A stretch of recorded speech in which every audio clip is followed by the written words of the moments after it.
Hi friends, നമസ്കാരമുണ്ട്. അപ്പോൾ ഒരിക്കൽ കൂടി തൃശ്ശൂകാരന്റെ വ്ളോഗിലേക്ക് സ്വാഗതം. ഞാൻ സരേഷ്.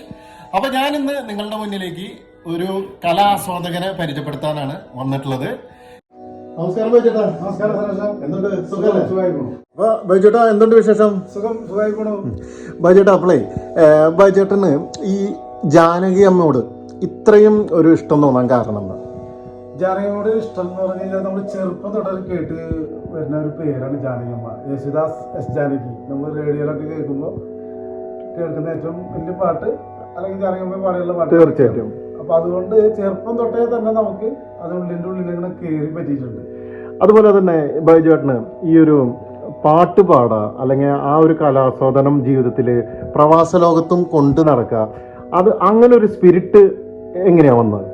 സ്പിരിറ്റ് ഇത് ശരിക്കും പറഞ്ഞു കഴിഞ്ഞാല് മ്യൂസിക് അല്ലെങ്കിൽ പാട്ട് എന്ന് പറയുന്ന സാധനം ഭയങ്കര മെന്റലി റിലാക്സ് ചെയ്യുന്ന കാര്യങ്ങളാണ്. തീർച്ചയായിട്ടും. അപ്പൊ കേൾക്കുക, കുറേശ്ശെ പാടാൻ പറ്റണമെങ്കിൽ പാടുക, മറ്റുള്ളവർക്ക് ആസ്വദിക്കാനും നമുക്ക് ആസ്വദിക്കാനും പറ്റുക എന്നുള്ളതാണ് ഏറ്റവും വലിയ സംഭവം. തീർച്ചയായിട്ടും. അങ്ങനെയാണ് ആ ശരിക്കും ഇതിലേക്ക് വരുന്നത് തന്നെ. നമ്മൾ ചെറുപ്പം തൊട്ട് കേട്ട് വരുന്ന കാര്യങ്ങളാണ് അതൊക്കെ. പിന്നെ ഞാൻ കേട്ടു ബൈജേട്ടന് ലൈഫിൽ തന്നെ ഏറ്റവും നല്ലൊരു മൊമെന്റ് ജാനകമ്മയായിട്ട് ഉണ്ടായി എന്ന് പറയുന്നുണ്ട്. ഓക്കെ, അതെന്താണ് നമ്മുടെ പ്രേക്ഷകരൊന്നും അറിയട്ടെ? ഇല്ല, ഒന്നുമില്ല. നമ്മള് നാട്ടില് അതായത് 1997 നമ്മൾ രാമു കരിയാട്ടന്റെ ഒരു ചലച്ചിത്രഗാന മത്സരം നടത്തിയിരുന്നു. അതിന്റെ ഒരു 5ാം വാർഷികത്തോടനുബന്ധിച്ച് ജാനകിയമ്മയ്ക്ക് ഒരു ലൈഫ് ടൈം അച്ചീവ്മെന്റ് അവാർഡും പിന്നെ ഒരു മെമ്മന്റ് കൊടുക്കുക എന്നുള്ള ഒരു സംഭവം ഉണ്ടായിരുന്നു. അപ്പൊ ബൈജേട്ടൻ അതില് നേതൃത്വത്തിൽ ഉണ്ടായിരുന്നു അല്ലെ? ഞാൻ അതിന്റെ കോർഡിനേറ്ററിൽ ഒരാളായിരുന്നു. ഞങ്ങൾ 3 പേരായിരുന്നു എന്റെ മെയിൻ കോർഡിനേറ്റേഴ്സ്. അതിൽ ഒരാൾ ഞാനായിരുന്നു. ജാനകിയമ്മയുടെ വീട്ടിൽ പോയി നമ്മൾ ജാനകിയമ്മനെ ക്ഷണിച്ചു. ജാനകിയമ്മയ്ക്ക് ഈ അവാർഡ് കൊടുക്കാൻ വേണ്ടി വീട്ടിൽ പോയി എവിടെ? വീട് മദ്രാസ് വരെ പോയി. അഭിരാമപുരത്ത് പോയിട്ട് നമ്മൾ ജാനകിയമ്മനെ കണ്ട് ക്ഷണിച്ചിട്ടാണ് പോകുന്നത്. അപ്പൊ ജാനകിയമ്മയ്ക്ക് ഈ അവാർഡ്, രാമകരിയാട്ട അവാർഡ്, നമ്മൾ ലൈഫ് ടൈം അച്ചീവ്മെന്റ് അവാർഡ് കൊടുക്കുക എന്ന് പറയുന്നത് തന്നെ ഏറ്റവും വലിയ ആളെ കൊണ്ട് തന്നെ ആവണമെന്നൊരു ആഗ്രഹം ഉണ്ടായിരുന്നു. അതിന്റെ ഭാഗമായിട്ടാണ് പിന്നെ ദാസേട്ടന്റെ അടുത്തേക്ക് നമ്മള് ഈ മെമന്റോ കൊടുക്കാൻ വേണ്ടിട്ട് ദാസേട്ടന്റെ അടുത്തേക്ക് പോയി. ദാസേട്ടന്റെ പെങ്ങളുടെ വീട് ഇവിടെ തേവരയിലാണ്. അന്ന് അവിടെ ദാസേട്ടന്റെ ഒരു അപ്പോയിന്റ്മെന്റ് കിട്ടി. അങ്ങനെ ദാസേട്ടനെ കാണാൻ പോയി. അങ്ങനെ 1 മണിക്കൂർ നേരം ദാസേട്ടനായിട്ട് സംസാരിച്ചു. 1 മണിക്കൂർ ദാസേട്ടനായിട്ട് സംസാരിച്ചു. പിന്നെ കുറച്ച് പാട്ടുകളെ കുറിച്ചൊക്കെ സംസാരിച്ച് പിന്നെ ആൾക്ക് അമേരിക്കയിലേക്ക് പോണേന്റെ ടൈമായോട് കൂടിയിട്ട് ആള് വൈൻഡപ്പ് ചെയ്ത് പോരുണ്ടായി. അപ്പൊ അങ്ങനെ ജാനകിയമ്മനെ ഇങ്ങോട്ട് കൊണ്ടുവരാൻ പറ്റി. 2000 ജാനകിയമ്മനെ അവിടുന്ന് കൊണ്ടുവന്നു. തൃശ്ശൂര് റീജിയണൽ തിയേറ്ററിൽ വെച്ചിട്ട് പ്രോഗ്രാം നടത്തി. ഇവിടെ താമസം തൃശ്ശൂർ LIT ഹോട്ടലിൽ വെച്ച് നടത്തി. അതിന് സംബന്ധമായിട്ട് ജാനകിയമ്മയ്ക്ക് ഒരു ആഗ്രഹം ഉണ്ടായിരുന്നു. അത് മദ്രാസിൽ നിന്ന് വരുമ്പോ തന്നെ പറഞ്ഞിട്ടുണ്ടായിരുന്നു. ഞങ്ങൾ ചെന്ന് നേരിട്ട് കണ്ട് സംസാരിച്ചപ്പോ തന്നെ പറഞ്ഞിട്ടുണ്ടായിരുന്നു. കാര്യം എന്താ വെച്ച് കഴിഞ്ഞാല് ജാനകിയമ്മയ്ക്ക് ബൈപ്പാസ് സർജറി നടന്നിട്ടുണ്ടായിരുന്നു. അപ്പൊ ആ സമയത്ത് ഗുരുവായൂർ അമ്പലത്തില് ഒരു തുലാഭാരം കഴിക്കുക എന്നുള്ള നേർച്ചയുണ്ടായിരുന്നു. ആ നേർച്ചയുടെ ഭാഗമായിട്ട് തൃശ്ശൂർ വരുമ്പോ എന്തായാലും എനിക്ക് അവിടേക്ക് പോകണമെന്ന് പറഞ്ഞിരുന്നു അല്ലെ? അങ്ങനെയാണ് ഞങ്ങൾ ഇവിടെ കൊണ്ടുവന്ന് അന്ന് തന്നെ ഗുരുവായൂര് നമ്മള് ദേവസ്വം ബോർഡിനെ അറിയിച്ച് നമ്മൾ അതിന് വേണ്ടപ്പെട്ട ആൾക്കാരൊക്കെ സമീപിച്ച് ജാനകിയമ്മയ്ക്ക് ഒരു പ്രത്യേകം കൃഷ്ണനെ തൊഴാനുള്ള ഒരു ഭാഗ്യം ഉണ്ടായി. അത് ബൈജേട്ടൻ തന്നെയാണ് അതില്? ഞാൻ തന്നെയാണ് അതിന്റെ ഇതിന്റെ ഒക്കെ കോർഡിനേറ്റർ ആയിരുന്ന ആള് ഞാൻ തന്നെയാണ്. പുറത്തേക്ക് ജാനകിയമ്മനെ കൊണ്ടുപോവുക, ജാനകിയമ്മയുടെ ആഗ്രഹങ്ങൾ ചെയ്തു കൊടുക്കുക.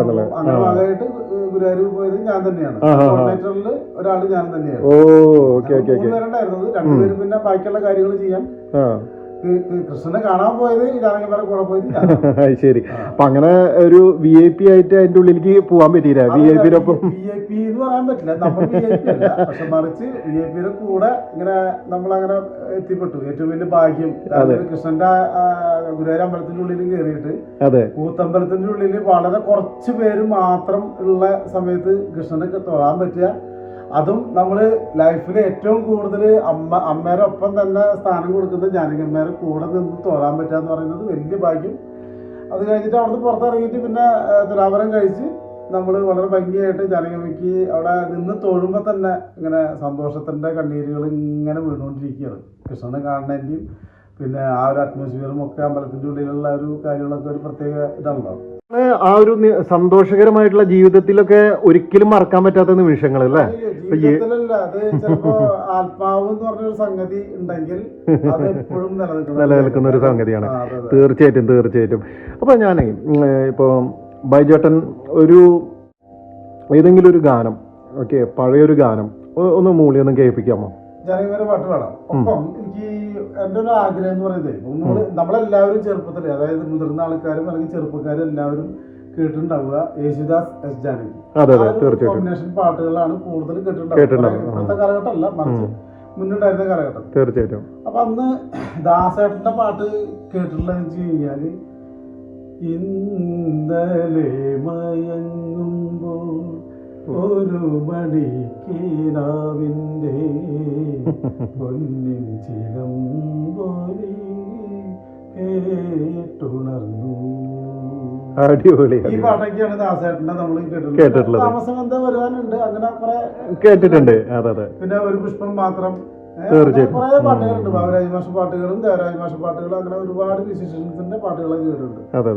ജാനകിമാരുടെ പാട്ടുകൾ എന്ന് പറയുമ്പോൾ നമുക്ക് ഭയങ്കര ടച്ചിങ് ആയിട്ട് തോന്നിയിട്ടുള്ള ഒരു പാട്ട് എന്ന് വെച്ച് കഴിഞ്ഞാല്, ഒരു കൊച്ചു സ്വപ്നത്തിൻ ചിറകുമായ വിടുത്തെ അരികിൽ ഞാനിപ്പോൾ വന്നെങ്കിൽ, ഒരു നോക്കു കാണാൻ, ഒരു വാക്കു കേൾക്കാൻ, ഒരുമിച്ച ദുഃഖത്തിൽ പങ്കുചേരാൻ, ഒരു കൊച്ചു സ്വപ്നത്തിൽ ചിറകുമായ വിടുത്തെ അരികിൽ ഞാനിപ്പോൾ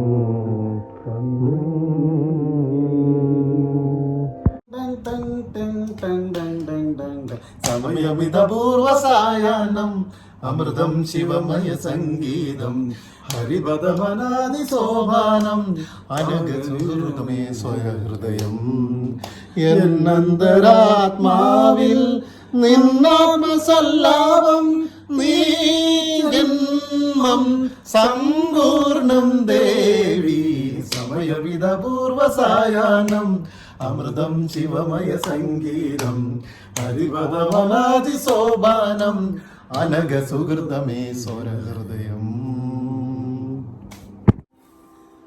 അപ്പോ നമ്മുടെ വ്ളോഗ് എല്ലാവർക്കും ഇഷ്ടപ്പെട്ടു എന്ന് വിചാരിക്കുന്നു, നമ്മുടെ ബൈജേട്ടനെയും.